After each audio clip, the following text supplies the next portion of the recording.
avec quelqu'un qui a dit que je peux pas jouer aux poupées, et après j'ai pleuré. Bienvenue sur Papatriarcat, le podcast qui réfléchit la parentalité au XXIe siècle en essayant de l'affranchir du modèle patriarcal.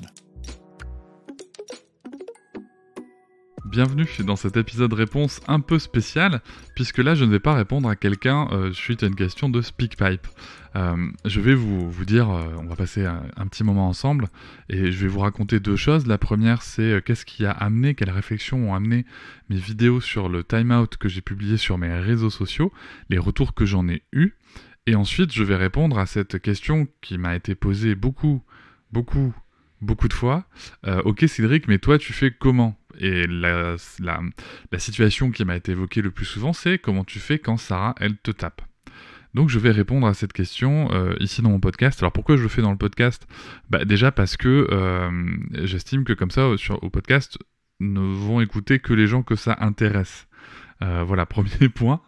Et donc je vais m'éviter une partie des personnes sur les réseaux sociaux qui ne sont pas intéressées par ce genre de contenu et qui vont me donner un avis que je n'ai pas forcément envie d'avoir. Alors que dans le podcast, notamment du coup grâce aux audios avec SpeakPipe, on a une réponse, même quand on n'est pas d'accord, qui est plus construite, qui est plus mesurée, et j'apprécie beaucoup ça. Alors d'abord, commençons par le début, avec cette histoire de time-out. Alors le time-out, figurez-vous que quand j'ai vu la définition qui en a été faite par Caroline Goldman, qui m'a vraiment interpellé, je me suis dit tiens c'est marrant, c'est pas ce que j'avais lu, parce qu'il faut savoir que le time-out, c'est quelque chose que j'avais appris déjà, c'est une technique qui est utilisée dans le management en fait, en tout cas dans le parcours du master que j'ai sur le sujet, et je me disais tiens c'est marrant parce que c'est vraiment très éloigné de ce qu'on nous demandait de faire, puisqu'en fait, à aucun moment on nous demandait d'envoyer les collaborateurs dans leur chambre, dans leur bureau plutôt, voilà, et vous voyez bien que de toute façon ça serait un peu ridicule, mais c'est pas la définition qu'on en avait. Par contre, c'était le même mot. Du coup, je suis allé chercher à deux endroits. Le premier endroit, ça a été d'aller chercher ce que je pouvais trouver sur Internet, sur le time-out, source qui n'était pas Caroline Goldman, ou les débats autour du time-out qu'elle a pu amener. Et c'est là que je suis tombé sur les travaux de neuropsychologues, et je suis tombé sur Franck Ramu, et j'ai vu qu'il était passé dans le podcast The Parent Show. Du coup, j'y suis allé et j'ai creusé, j'ai écouté l'épisode, je me suis dit tiens, ok, bon, je suis plus ou moins d'accord avec certaines choses, plus ou moins pas d'accord avec d'autres. Et donc j'ai creusé, je suis allé sur son site, j'ai trouvé ses vidéos, j'ai écouté ses vidéos, son TEDx. Dans le descriptif du TEDx, je vois qu'il parle d'Alan Kasdan, je vois qu'il conseille un site qui résume le travail d'Alan Kasdan sur le sujet. Je commande le livre d'Alan Kasdan, je lis le livre d'Alan Kasdan en anglais, et je me dis tiens c'est marrant, c'est pas tout à fait ça. Et je fais les cours en ligne, le cours en ligne Coursera d'Alan Kasdan dont je parle dans mes vidéos. Et je me dis, tiens, c'est quand même très étrange parce que ça se rapproche plus de ce que moi on m'a appris en termes de comportement de l'humain, et c'est quand même assez éloigné de ce qui se passe, de ce qui est proposé en France via celle qui est présentée comme la chef de file, Caroline Goldman. Je reviendrai après sur un autre truc. Et je me suis dit, tiens, on va essayer de montrer ces échanges, ces différences plutôt, entre les deux définitions et les deux supports.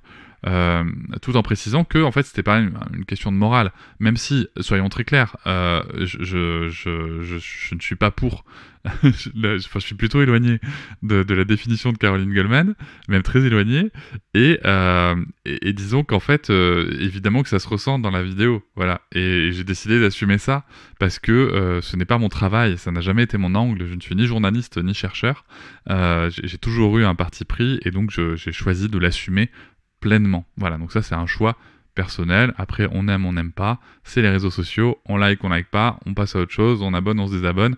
Chacun et chacune fait ce qu'il veut. Et il n'y a aucun souci avec ça. Mais donc j'ai pris ce parti-là.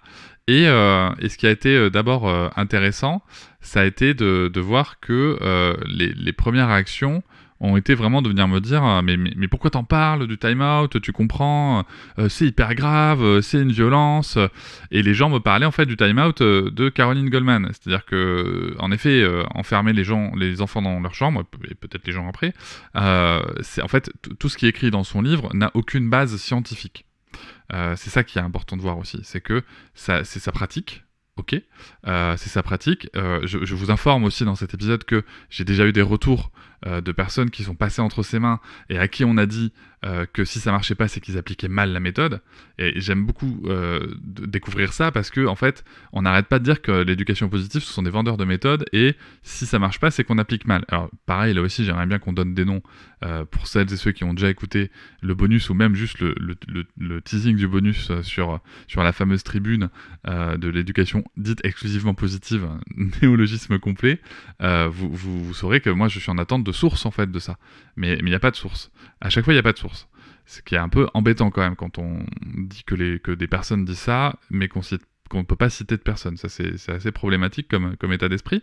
Mais bon, du coup, ça, c'est les retours que j'ai eus. Et donc, on a cette espèce de méthode miracle universelle qui est présentée par Caroline Goldman, qui consiste à, dès 12 mois, pour des comportements qui sont juste ceux d'un enfant de 12 mois, devoir l'enfermer dans sa chambre, avec une durée indéterminée, enfin, si déterminée par l'adulte, ça c'est pas vrai ce que je dis, déterminée par l'adulte, mais je veux dire, il n'y a pas de limite, quoi. C'est-à-dire que si vous êtes vraiment saoulé et qu'il a juste parlé trop fort, vous pouvez très bien l'envoyer 15 minutes, il n'y a pas de problème. C'était un peu particulier. Et à côté de ça, il y avait les travaux d'Alan Kasdan qui sont très très différents et qui correspondent plus à ce que les neuropsys avec qui j'ai pu échanger sur un sujet, les neuropsys français en l'occurrence, qui sont aussi venus me parler, notamment sur LinkedIn, ont pu me dire non mais attends, en fait ce qu'elle écrit Goldman, c'est pas du tout ce qui est préconisé en neuropsy et ce qui est transmis aux EJE, etc. Et ça me ravit, je suis ravi de ça, je suis ravi de savoir ça. Après qu'on soit pour ou contre, je suis quand même ravi de savoir que une variante qui ne contient pas d'enfermement et qui tient compte du développement de l'enfant et de ce qui lui est accessible ou pas à un âge donné, je suis ravi que ça existe, très sincèrement. Ensuite, du coup, donc, ils ont eu ces questions. Mais pourquoi tu parles de ça ? Mais parce qu'il faut en parler. Parce que Caroline Goldman, c'est pas Voldemort, d'accord ? Et du coup, je vais citer Hermione Granger quand elle dit « La peur d'un nom accentue la peur de la chose elle-même ». Et en fait, il faut en parler. Il faut parler du time-out. Il faut pas avoir peur de citer Caroline Goldman, pas avoir peur de citer son livre. Vous voyez, c'est justement en citant son livre qu'il y a des gens qui se sont dit « Ah tiens, mais je savais pas en fait que c'était ça qu'elle écrivait. Ah mais je savais pas qu'il y avait cette liste de comportements. » Ben oui, parce qu'il y a un discours médiatique et il y a la vérité. Bon. Donc j'ai eu ces retours-là, et donc j'ai eu un certain nombre de personnes qui m'ont dit que c'était un petit peu trahir la cause que d'oser parler du time-out. Et donc je vais vous répondre ici la même chose que j'ai répondu en MP. Je pense qu'à un moment il faut arrêter. Il faut arrêter de croire que, et pourtant je défends totalement une position d'une société qui évolue avec une considération de l'enfance et de la parentalité telle qu'on a pu en discuter avec André Stern, mais je suis aussi très réaliste par rapport au monde qui nous entoure. Et je pense qu'il faut arrêter d'avoir des exigences envers des parents qui évoluent dans une société où tout leur dit merde au niveau de la parentalité. Et je pense que, très sincèrement, quand on est parent, qu'on bosse et que c'est pas facile, voire même qu'on a plusieurs boulots, qu'on a des horaires extrêmement compliqués, qu'on a peut-être qu'une heure ou deux le soir avec les enfants et qu'il y a le repas à faire, des devoirs. Enfin voilà, je pense que la vie qui est la mienne, la vie qui est celle d'André, la vie qui est celle d'autres personnes, la vie qui est celle de personnes notamment en profession libérale n'est pas la même que celle de la majorité des parents, et que, encore une fois aussi, je pense qu'il y a un gap énorme entre passer d'une société extrêmement violente envers l'enfant à une société qui l'est absolument pas, et d'attendre ça d'une seule génération de parents. Voilà, je pense on a le droit d'être exigeant, mais on a le droit de comprendre qu'on ne part pas tous du même endroit, qu'on n'a pas tous les mêmes conditions, et que oublier ça, je pense que c'est très risqué, et que c'est risqué aussi de s'enfermer dans une espèce d'entre-soi de gens qui peuvent le faire. Et ça, en fait, c'est pas du tout mon objectif, ça n'a jamais été, et je vous le dis tout de suite, ça ne le sera jamais. Donc, il faut parler de ces sujets. Il faut oser en parler sans problème, il faut oser en parler en ayant des avis critiques, en osant dire si on est d'accord ou pas d'accord, partiellement pas d'accord, parce que, je l'ai déjà dit, on est rarement à 100% désaccord, à 100% en accord avec quelqu'un. Donc ça, c'est ce qui a amené les échanges sur le time-out. Bon, bien sûr, après, j'ai eu droit à d'autres échanges avec d'autres personnes qui m'ont dit « Oui, mais Caroline Goldman, oui, mais elle fait du bien aux familles. » Et sûrement, très certainement, si vous voulez, mais j'ai pas de débat là-dessus. Et je suis ravi qu'elle fasse du bien à certaines familles. Je suis pas convaincu que ça fasse du bien à des enfants, mais je suis ravi que ça fasse du bien aux familles. Et je suis aussi ravi d'avoir eu des échanges avec des familles qui sont venus me dire nous on a eu affaire à Caroline Goldman et en fait on a compris le besoin de cadre et de limite, mais on n'a absolument pas appliqué le time-out tel qu'elle nous l'a dit, parce qu'en fait ça marchait pas, on n'y arrivait pas, et donc on a fait à notre sauce. Et je suis ravi qu'il y ait beaucoup de gens qui fassent à leur sauce, vous voyez, parce que ça montre bien, contrairement à l'espèce d'image des parents totalement débiles et zombifiés par une éducation soi-disant exclusivement positive, que on est tous et toutes capables de réfléchir. Donc ça me paraît très important. Donc on est parti là-dessus sur le time-out. Et donc je le dis, je le répète, moi je ne pratique pas le time-out, bien que j'ai découvert que je pratiquais une forme de time-out évoquée par Alan Kasdin, et je vais vous en parler tout de suite. Il y a cette grande question qu'on me pose tout le temps, ok mais toi comment tu fais ? Ok mais toi comment tu fais ? Et vous savez que sur les réseaux, j'aime pas trop, en tout cas en public, donner des tips comme ça, parce que je préfère le faire en podcast, parce que en fait c'est des formats très courts, soit en commentaire, quand c'est de l'écrit en plus les gens peuvent interpréter à leur façon selon leur définition des mots, donc franchement c'est pas facile, en tout cas c'est un exercice très risqué et qui risque plus d'amener de l'incompréhension que des solutions. Donc je vais vous dire comment est-ce que moi je raisonne vis-à-vis de ça. Alors après, vous serez libre de me juger ou pas, hein, comme vous voulez. Moi je vais vous expliquer comment je raisonne vis-à-vis de ça, ce qui m'est accessible en termes de ressources à ces moments-là, et pourquoi en fait j'ai la profonde conviction que ce que je fais, me correspond, et pourra servir à mon enfant. Alors, là, je vais vous raconter ce que je fais maintenant, là, Sarah a 4 ans, je veux dire ce que je fais depuis à peu près ces 3 ans, quand elle me tapait, et ce que j'ai demandé à l'entourage de faire, sachant que les comportements que je vais décrire sont ok pour moi et ma compagne, bien entendu. Ce sont des choses sur lesquelles nous sommes d'accord. Et donc, il y a eu, avant les 3 ans, c'est vrai qu'on était un petit peu on était un petit peu dans ces comportements-là, mais moins clair, en tout cas moins argumenté, tout simplement parce qu'en fait, à 2 ans, on considérait qu'il y avait des choses qu'elle pouvait pas... vous allez me dire, chaque enfant est différent, chacun connaît son enfant. Nous, on n'avait pas le sentiment que Sarah, à ce moment-là, pouvait vraiment assimiler les comportements et les attitudes qu'on lui présentait. En tout cas, pas forcément poser les mots dessus et comprendre comment s'adapter. Donc voilà, je pense que c'est quelque chose qui s'adapte selon les familles. Et donc nous, on a commencé ça plutôt vers 3 ans, parce qu'en fait, entre 3 et 4, on a quand même eu... pas mal de sessions où elle a voulu taper. Ce qui nous a complexifié la chose, nous, c'est qu'on a découvert qu'on avait voire 2 personnes qui pouvaient la garder, qui se laissaient taper, et ça, en fait, c'est pas ok du tout. C'est pas ok du tout parce que ça fait des failles, et le cadre, bien qu'il puisse être flexible, il n'a pas besoin de failles. Voilà comment est-ce que moi je vois les choses.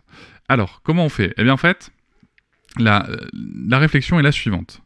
On part toujours du même principe, hein, je sais que je me répète et je le répéterai encore, nos enfants deviennent tels que nous les voyons, mais aussi tels qu'ils nous voient. Du coup, tels que nous les voyons, ça suffit, si l'enfant se limitait à ça, il suffirait de dire « non, tu fais pas ça, tu ne tapes pas, et basta, c'est fini ». Mais ça se limite pas à ça. C'est-à-dire que chaque interaction où mon enfant a essayé de me taper, c'était l'opportunité de lui présenter une proportion... Je vais la garder quand même. Une proposition relationnelle et comportementale qu'elle pourra utiliser plus tard. D'accord ? Puisque l'enfant devient aussi tel qu'il nous voit. Du coup, voilà comment est-ce que moi j'interagis avec Sarah quand elle veut taper. D'abord, je bloque le geste physiquement. Ça n'est pas possible. Ça n'est pas possible d'avoir ce geste-là. Donc je bloque le geste physiquement. Je n'ai pas besoin de crier, je n'ai pas besoin de serrer fort son poignet. Juste, je bloque le geste physiquement. Elle ne peut pas me taper. Ça, ce n'est pas quelque chose qui est accepté. Donc du coup, le geste est arrêté. Encore une fois, pas besoin de cris. Après, est-ce que c'est pas arrivé que moi ou Noëlla, on pousse un cri sous la surprise, parce que des fois quand même, quand on se prend un coup qu'on n'a pas vu venir sur le coin de la tronche, voilà. Mais en tout cas, il n'y a pas de cri qui est sous le coup d'une colère incontrôlée, en lui hurlant dessus, voilà. Mais voilà, donc on peut avoir un cri de choc peut-être. En tout cas, nous on a pu l'avoir, mais en tout cas, on n'a pas ce cri. Pour hurler des choses qui de toute façon la figeraient, et sans grand succès derrière. Et du coup, on dit non, ça c'est pas possible. Et si elle tente de recommencer, en fait, on restoppe le geste, et on dit écoute, stop, ça c'est pas possible, moi je peux pas rester avec toi si je ne me sens pas en sécurité, si je me sens pas respecté. Et en fait, quand tu essaies de me frapper, ça met en danger ma sécurité, et je me sens pas respecté, donc c'est pas possible, et je te pose là, je m'écarte, et dès que c'est ok pour toi, je peux revenir. Mais moi en fait, je ne pourrais revenir que quand je me sentirai en sécurité. Bien entendu, il y a des crises derrière, bien entendu, alors il n'y a pas toujours des crises, hein, mais il y a bien souvent des crises, mais il y a souvent des crises derrière. Et en fait, c'est toujours la même chose. C'est que l'attachement n'est pas en jeu. C'est-à-dire que si elle dit je veux un câlin, machin, il n'y a pas de souci, ma chérie, tu vas pouvoir avoir un câlin dès que moi, je me sentirai en sécurité avec toi. Qu'est-ce qu'on peut faire pour que je me sente en sécurité ? Je tape pas, ok, très bien, on y va. C'est-à-dire qu'en fait, il n'y a même pas de temps donné, si vous voulez. Il y a juste une prise en considération de l'information et surtout, avoir une attitude que ma fille pourra reproduire. Pourquoi je vous dis ça ? Parce qu'en fait, moi, l'idée, c'est vraiment de transmettre à ma fille des propositions relationnelles et comportementales qu'elle pourra répliquer. Moi, plus tard, ma fille, s'il y a un garçon ou une fille, ou en tout cas quelqu'un essaie de la frapper, que ce soit à l'école, que ce soit dans une relation, que ce soit au travail, quelqu'un essaie de la malmener, je veux qu'elle soit capable, je trouve que c'est une proposition relationnelle et comportementale correcte, que de dire « Non, je n'accepte pas ce comportement et je n'interagis pas avec toi tant que je me sens pas en sécurité dans la situation. » Je trouve que c'est quelque chose de très sain. Par contre, je ne sais pas, et très clairement, par rapport au fait d'envoyer dans la chambre, je ne sais pas dans quelle situation ma fille pourra dire « Non, je n'accepte pas ce comportement, tu files dans ta chambre, dans ton bureau, dans ta voiture, au fin fond du supermarché, je ne veux plus te voir. Et tu reviendras quand tu auras réfléchi. » Je ne sais pas dans quelle situation dans la vraie vie elle pourra répliquer ça. Du coup, je ne vois aucun intérêt de vouloir lui transmettre ce genre de comportement. Donc voilà la réponse que nous on donne quand Sarah nous tape. C'est ce qui m'a c'est ce qui me paraît à moi le plus logique. Enfin, je suis très aligné avec ça. Et bien entendu, il n'y a jamais de mise en jeu du lien d'attachement en mode je t'aime pas quand tu fais ça. Voilà. Et c'est juste, je suis là, je peux être à côté de toi, mais en fait, je n'interagis pas avec toi tant que je ne me sens pas en sécurité. Et ça, c'est important parce que du coup, je lui transmets aussi ce mode de fonctionnement il faut que je me sente en sécurité. Les gens qui sont autour de moi doivent respecter mon intégrité physique, doivent me respecter moi. Et s'ils ne le font pas, j'ai une proposition relationnelle et comportementale pour réadapter la situation. Voilà comment est-ce que moi je fonctionne. À côté de ça, il y a quelque chose que je me suis aperçu que je faisais et qui est dans le livre d'Alan Kasdan. Alors, il faut savoir que ce que je viens d'évoquer là, cette situation précise, bien que non pas présenté sous la forme que j'évoquais avec le fait de la transmission parce que nos enfants deviennent tels que nous les voyons, c'est aussi une forme de time-out en fait. C'est une forme de time-out évoquée par Alan Kasdan et que m'ont évoqué d'autres neuropsys français avec qui j'ai pu discuter. Voilà, donc c'est une forme de time-out en fait que j'applique. Voilà, donc après, que vous soyez d'accord ou pas d'accord, en tout cas, moi, je trouve mon équilibre dedans. Je ne considère pas que ce soit violent, je considère au contraire que c'est lui transmettre une attitude et un comportement qu'elle pourra répliquer derrière si quelqu'un a des comportements et des attitudes qui ne respectent pas son intégrité physique ou son calme ou sa quiétude. Voilà, donc ça me paraît important. L'autre point, c'est que je me suis aperçu aussi que je faisais un autre truc qui est dans le livre d'Alan Kasdan, et c'est vrai que c'est quelque chose que j'avais vu déjà aussi en management avec mon master, c'est ce qu'on appelle le training, enfin les entraînements quoi, je sais même pas pourquoi j'ai besoin de le dire en anglais, mais voilà, les entraînements en fait, si vous voulez, c'est quelque chose qu'on a beaucoup fait nous en tant que manager et même avec des salariés en fait pour essayer d'insuffler, quand il n'y a pas l'émotion, le comportement qui pourrait être une solution à ce moment-là. Et en fait, l'idée, c'est un petit peu ça, c'est ce que je fais de temps en temps avec Sarah quand je vois qu'elle a été dépassée et qu'elle n'a pas accès à un comportement et à une solution comportementale qui pourrait l'aider. De temps en temps, en fait, quand on en reparle, on essaye de revivre un peu la situation et on voit, une fois, quand elle n'est pas submergée par l'émotion, on voit quel comportement lui est accessible ou pas, quelle solution lui est accessible ou pas, et force est de constater que, alors c'est pas du 100% fiable, hein, bien sûr, hein, mais assez régulièrement, ça lui permet d'invoquer la solution, puisqu'en fait, elle n'a plus qu'à s'en souvenir de cette solution qu'elle a vue en entraînement. Et c'est d'ailleurs le sens de l'entraînement. C'est-à-dire que même quand elle est débordée par l'émotion, elle va pouvoir invoquer des solutions, et ça c'est chouette, parce que c'est très agréable pour toute la famille. Voilà ce que je voulais vous dire sur le sujet, puisque c'est une question qu'on pose régulièrement, donc voilà, c'est fait. La question, elle n'est pas vite répondue, comme dirait l'autre, mais elle est répondue. Donc, je rappelle mon principe de base, nos enfants deviennent tels que nous les voyons et aussi tels qu'ils nous voient, et c'est là-dessus que j'ai basé ma réflexion pour interagir. Et ce qui est chouette, en fait, c'est que du coup, comme je suis très aligné avec ça, je suis ravi en fait de transmettre ça. Moi, si ma fille demain plus tard, est capable de dire, que ce soit dans une cour d'école, au travail ou dans une relation, je n'accepte pas ce comportement, il ne me respecte pas et je préfère arrêter d'interagir tant que je me sens pas en sécurité et respecté, ben je serais ravi. Je serais vraiment ravi. Je pense que c'est quelque chose d'important parce que déjà c'est pas violent. on parle de comportement, uniquement de comportement, c'est-à-dire que ce n'est pas violent pour l'autre, on n'accuse pas l'autre, on parle uniquement de comportement, on est quasiment sur tous les préceptes de la communication non violente, tout en travaillant des comportements qui sont acceptables ou pas. Et je pense que c'est important de garder ça à l'esprit, tout en gardant à l'esprit bien sûr que y a aucune malveillance dans les gestes de l'enfant, il n'y a aucune tyrannie, il n'y a aucune domination, ça c'est des vieilles théories un peu poussiéreuses et tout aussi nauséabondes, mais voilà, faut bien garder ça à l'esprit en fait. Et du coup, mon raisonnement c'est vraiment quelle solution comportementale et relationnelle je veux transmettre à ma fille.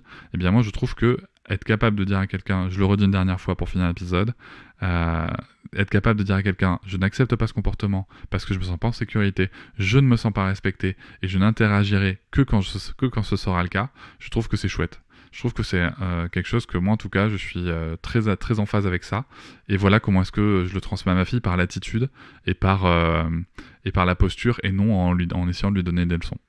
J'espère que ça vous a plu, ça nous fait un petit épisode sympa en plus, voilà, que je mettrai avec les réponses quand même, et je vous souhaite une bonne journée, une bonne soirée, une bonne matinée, peu importe à quel moment vous écoutez cet épisode. N'hésitez pas à me faire des retours si ça vous a interpellé, si ça vous a choqué, ou si vous êtes d'accord, ou si vous vous dites tiens j'ai envie d'essayer ça, n'hésitez pas à me faire des retours, je suis disponible bien sûr sur SpeakPipe et sur tous mes réseaux. Salut! Je vous remercie de m'avoir écouté, je vous invite à vous abonner au podcast sur votre plateforme préférée et à me retrouver sur Instagram, TikTok, Facebook et sur le blog papatriarca.fr. À bientôt!